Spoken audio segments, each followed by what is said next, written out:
Sveiki, brangus Tikiu TV žiūrovai. Mes ir vėl susitinkame 7 val. Vakaro pasišnekėti, šiek tiek apsikeisti mintimis, paklausyti Mariaus. Šiandien tikiuosi, kad mus pasivys Martin Daukantas ir mes galėsim užduoti kai kurios klausimus jam. Be abejo, tie klausimai nėra paprasti ir tikrai sudėtingi, taigi tikėkime, kad jis pasirodys. O mes toliau visgi kalbam apie tą patį dalyką, paslėptą, kažkada tai buvusi nuo pasaulio sukūrimo ir kai kam jis visgi dar ir likęs yra paslėptas.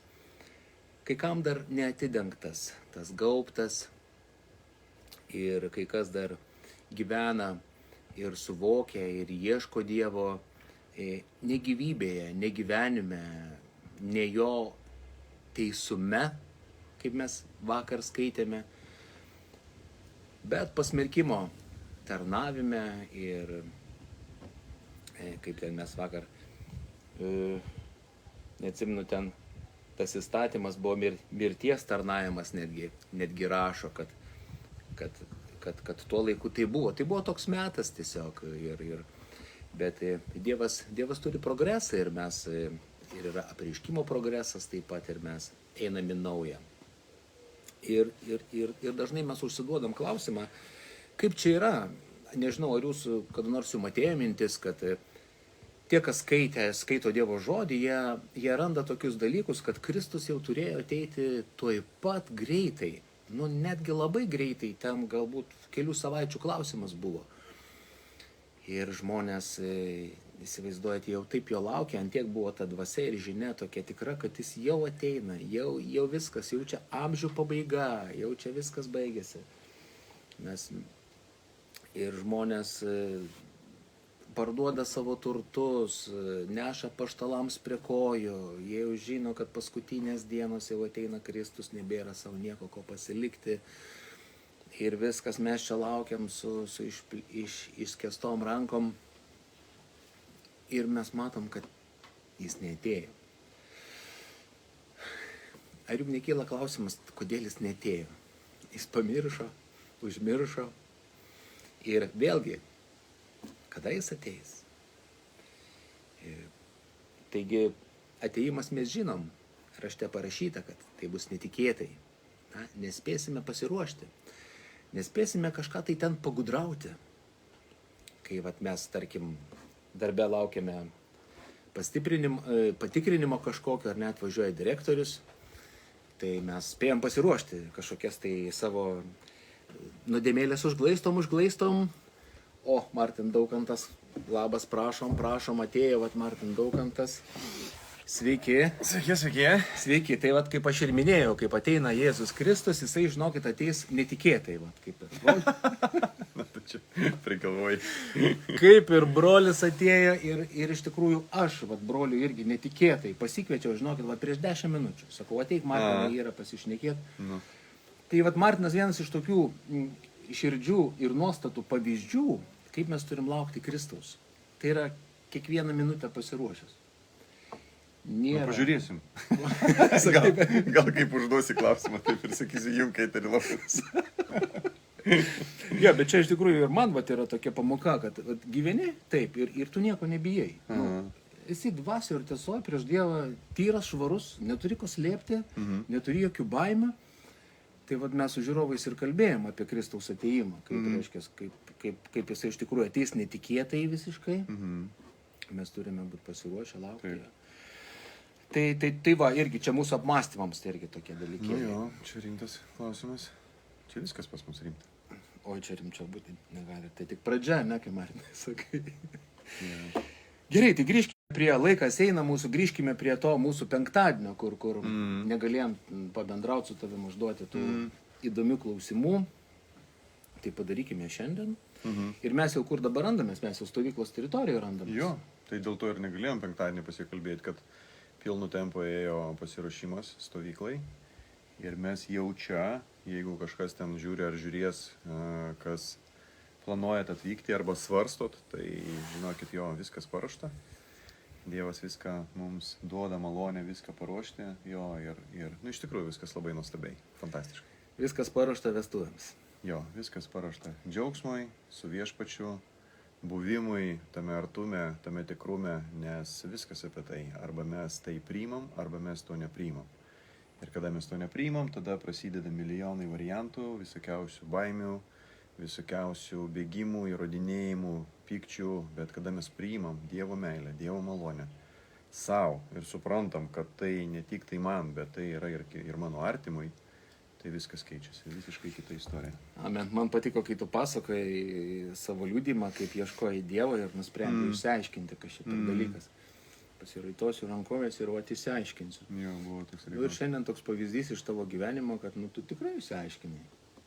Nu, Ir dar aiškinėsi. kaip aš galiu pasakyti,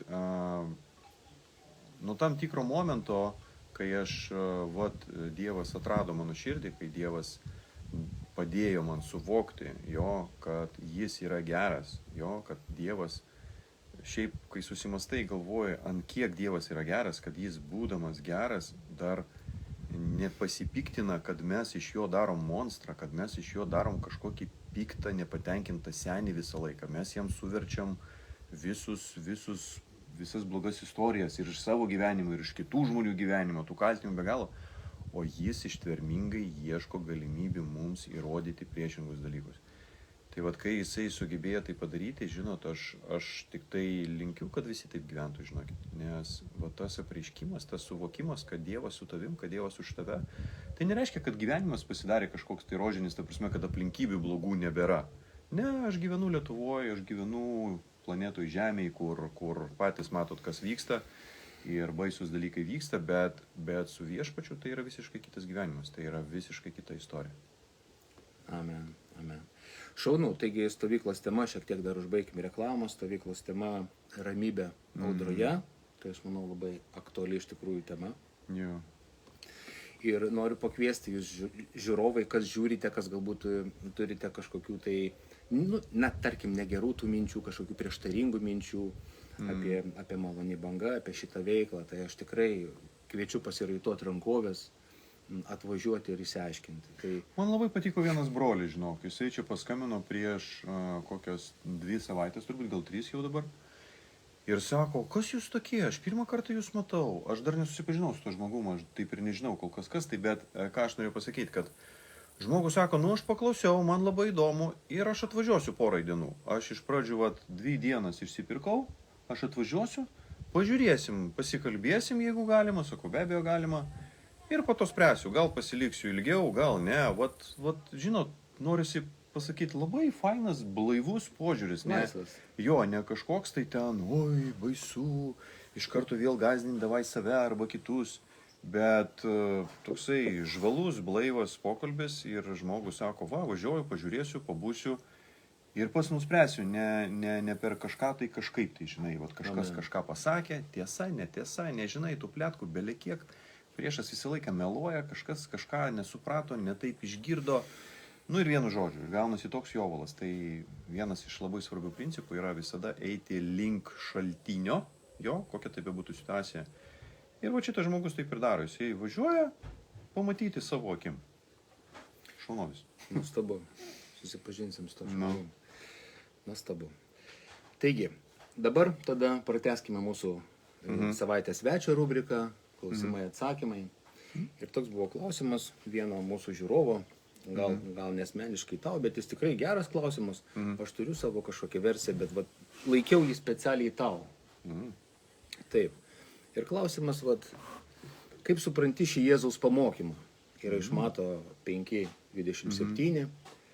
Ir reiškia, Jėzus sako, jūs girdėjote, jog protėviam buvo pasakyta, nesvetimauk. O aš jums sakau, kiekvienas, kuris geidulingai žiūri į moterį, jau svetimauja savo širdyje. Ir jeigu tavo dešinioji akis skatina tave nusidėti, išlupk ją ir mesk šalin. Geriau tau netekti vieno nario, negu kad visas kūnas būtų įmestas į pragarą. Kaip pakomentuotum šią eilutę būtent tikinčiajam, kaip ją suprast tiesiogiai, netiesiogiai, ar čia dabar reikia lūptis tas akis ir pjautis rankas, ar kažkaip tai... Aš manau, kad tai yra požiūris į nuodėmę.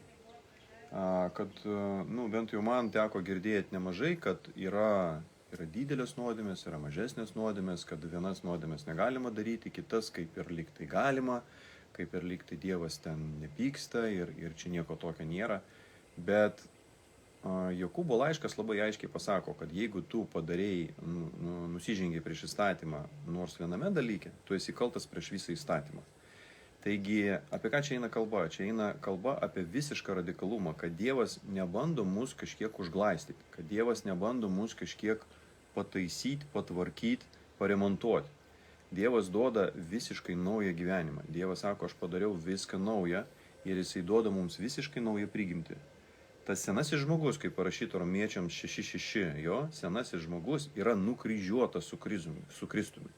Tai reiškia, kad va ta polusi dvasia, ta kritusi dvasia, su kuria mes ir gimstam, jo iš prigimties, mes paveldim iš savo tėvų, iš mūsų Adomo, mes paveldėm tą nuodėmingą prigimtį, mes su ja gimstam.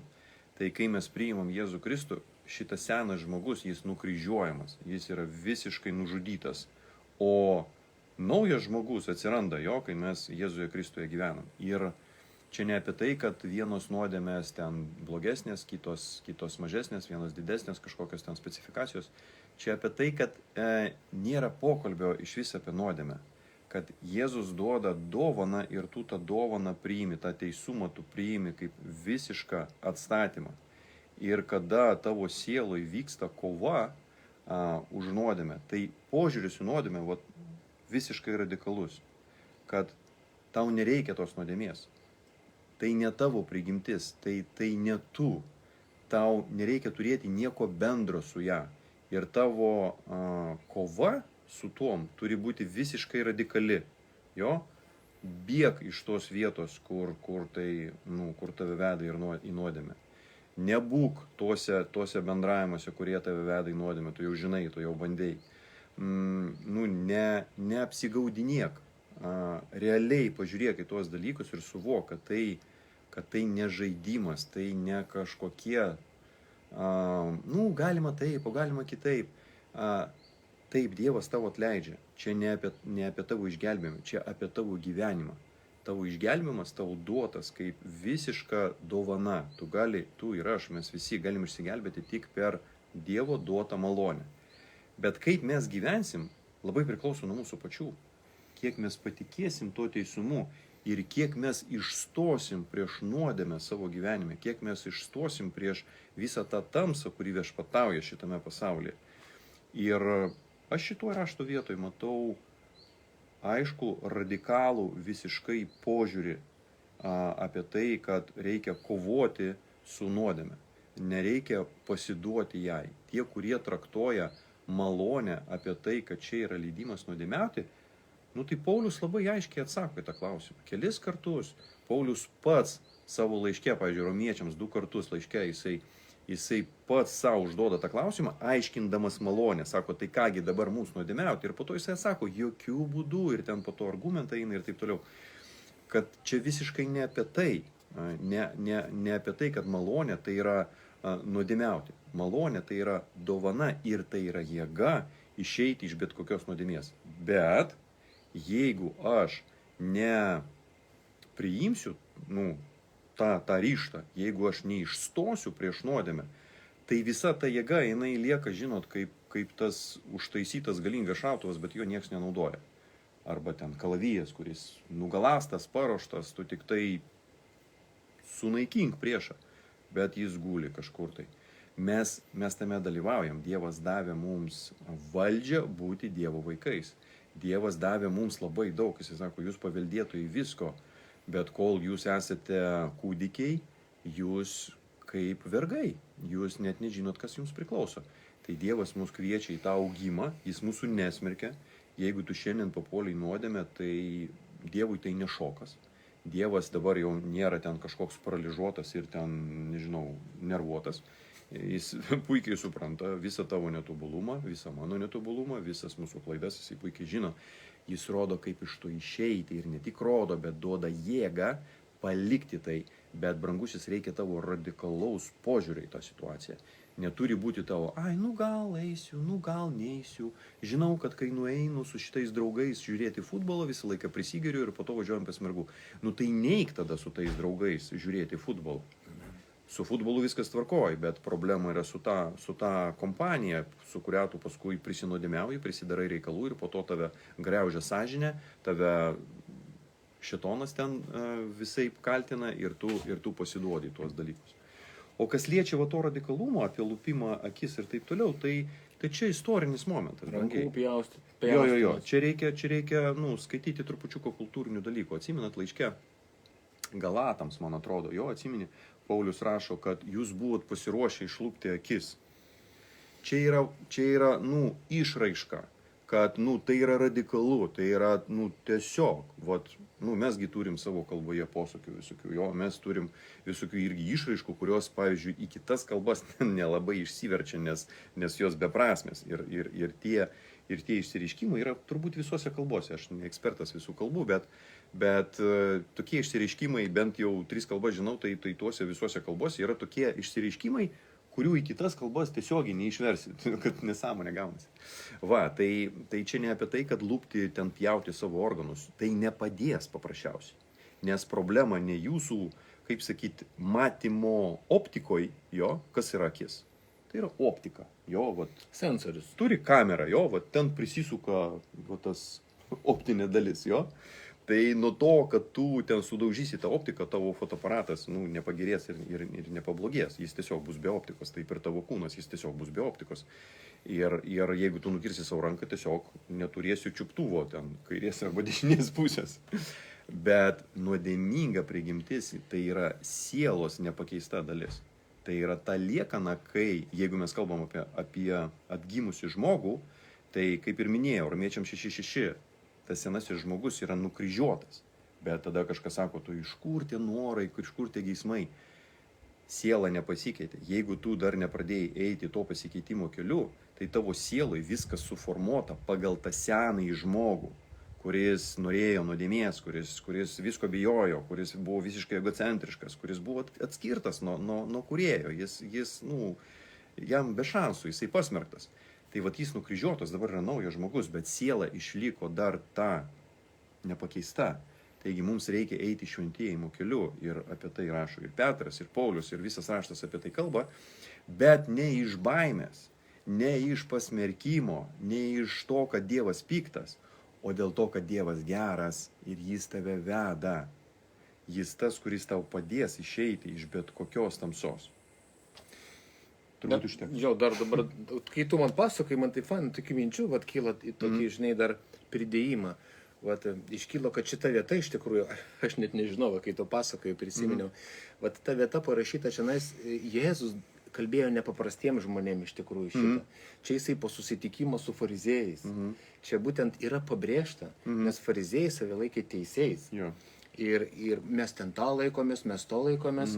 O Jėzus čia sakė jiems, jūs laikotės to įstatymo, kas parašyta, bet aš jums sakau, kad jeigu tu pažiūri, tau, taip yra, tu nieko nesilaikai iš tikrųjų. Kad viskas yra esmė, Jėzus parodo esmę, ne tose formalumuose, kaip jie ten apsirengia, kaip jie ten vaikšto, kaip jie ten pasisuka ar dar kažką, o tas toksai formalus šventumas, tas toksai žmogiškasis, bet tai yra tikrasis teisumas iš Dievo duotas, kurį tu gali priimti tik tai tikėjimu ir tai tada pradeda reikštis iš vidaus į išorę.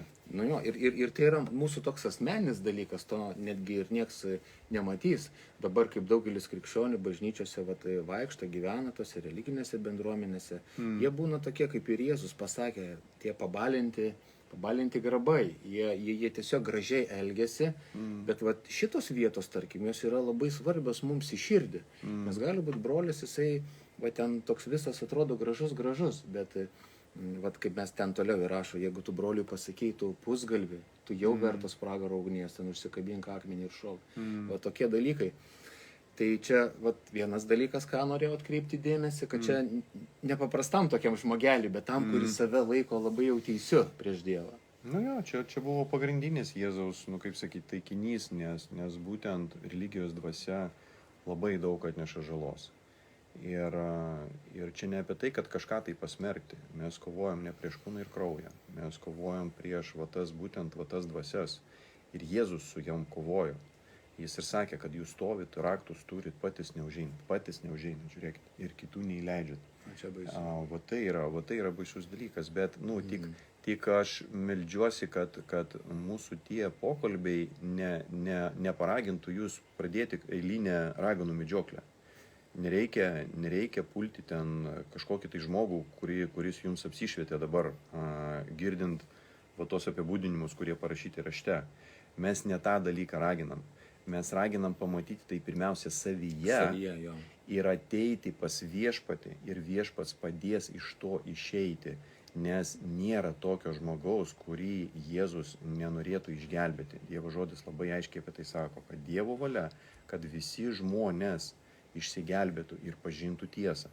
Taigi čia ne apie karą, čia apie tai, kaip išeiti iš to melo, iš to pykčio, nes būtent kada mes esam tame piktume, tame asmeninėme teisume, pažiūrėkit, viskas išsilieja į pyktį, viskas išsilieja į nerimą, nes ta pozicija, jinai ramybės neduoda, jinai iš tikrųjų pastoviai viduj tie žmonės jaučia nepasitenkinimą, jaučia vis jiems nepakanka, vis aplinkui kažkas jiems trukdo, vis kažkokie priešai, vis kažką reikia naikinti. Dievo dvasia taip neveikia. Dievo dvasia atneša ramybę. Jėzus sako, ateikite visi, aš jūs nuraminsiu. Jo, ir ramybė, meilė, kuri pranoksta bet kokį suvokimą, jo, tai užpildo jūsų širdis, Filipiečiams rašo Paulius. Iš šitos perspektyvos mes einam ir naudojam Jėzaus duotus apibūdinimus, kad išsilaisvinti patiems, kad pamatyti tai savyje pirmiausia ir su šventa dvasia iš to išeiti. O ne tam, kad eiti dabar ir ten broliai pas tave tas, ten sesuo pas tave tas. Mylėkite vienas kitą, Jėzus pasakė, mylėkite ir meilėje tas brolis, tas sesuo, jisai šventosios dvasios vedamas pajaus, pamatys ir tai jam bus šansas, nes į atgailą veda Dievo gailestingumą, jo? O ne rūstybė, piktumas, teisumas ar dar kažkas tai. Dievo gailestingumas. Ir bet kokiam žmogui, ir tokiam, kuris ten galvoja apie moteris ten ir taip toliau, kuris galbūt ten svetimauja dar kažką, Dievas paruošęs gailestingumą.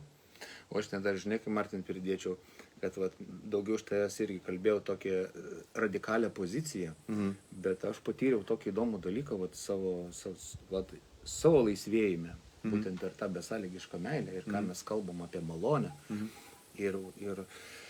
Ir siūlau mums irgi pabandyti visiems, kad, reiškia, pirmoiliai, kai mes patys priimam tą gailestingumą ir paklausom Dievo, ką Jisai sako apie mus. O Jisai apie mus sako, kad mūsų šitas kūnas, tos visos nuodėmės yra prikaltos ant kryžiaus. Jisai taip sako. Ir sako, kad aš jumise esu prisikėlęs. Jisai taip sako. Bet kur yra ta esmė? Būtent tam tikėjime, ar ne? Priimti, kad Jis taip sako. Kad ne tai kaip fariziejai sako, o taigi mes laikomės, arba aš ten toks ir toks. Jėzus tokius sudirba tokiom vietom.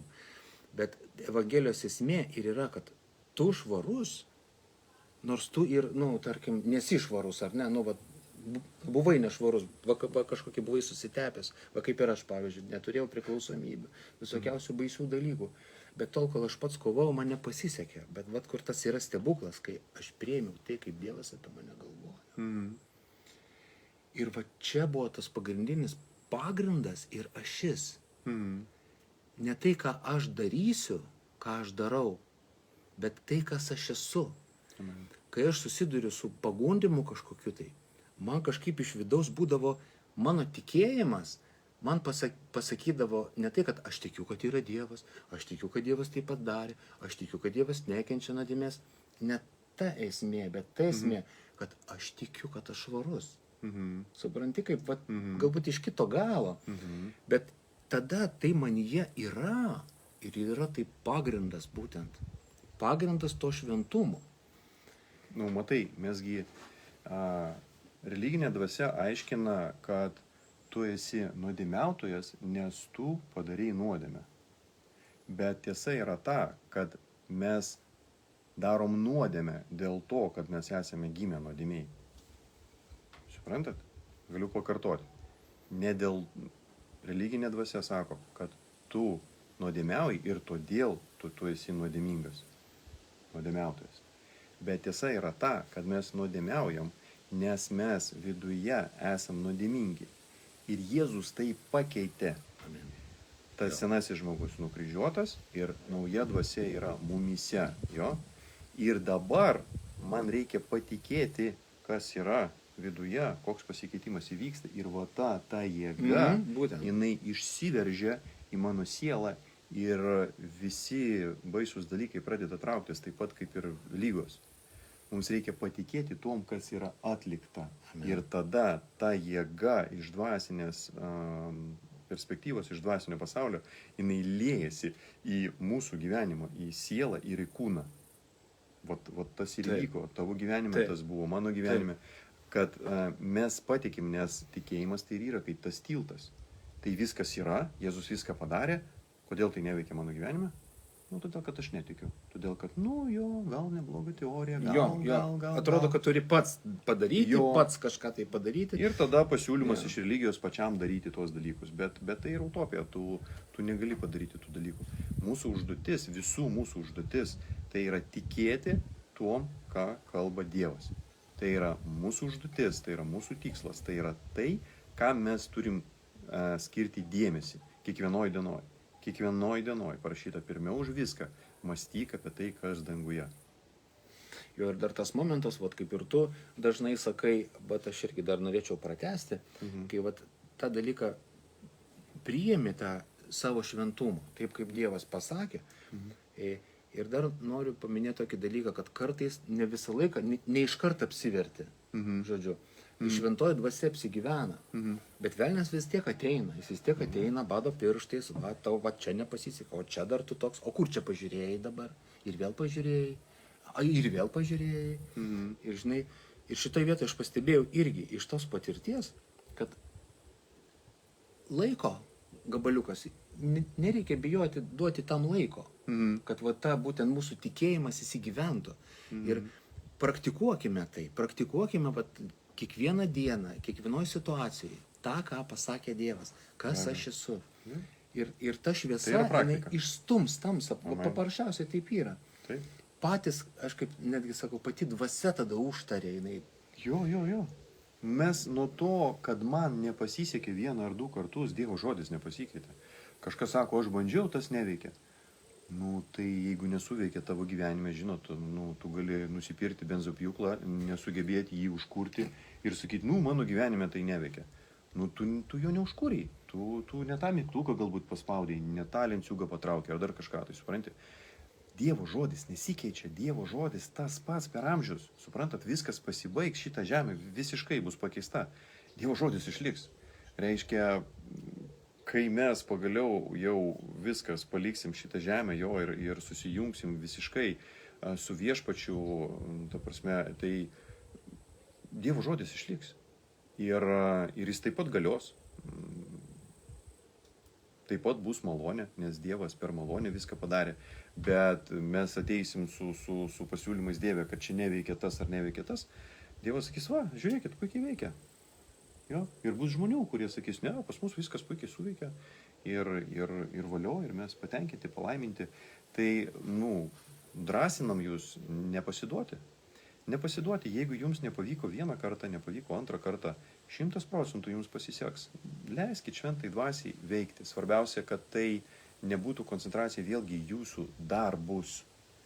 Viskas, ko iš mūsų reikia, tai tikėti. O tikėjimas išklausimo.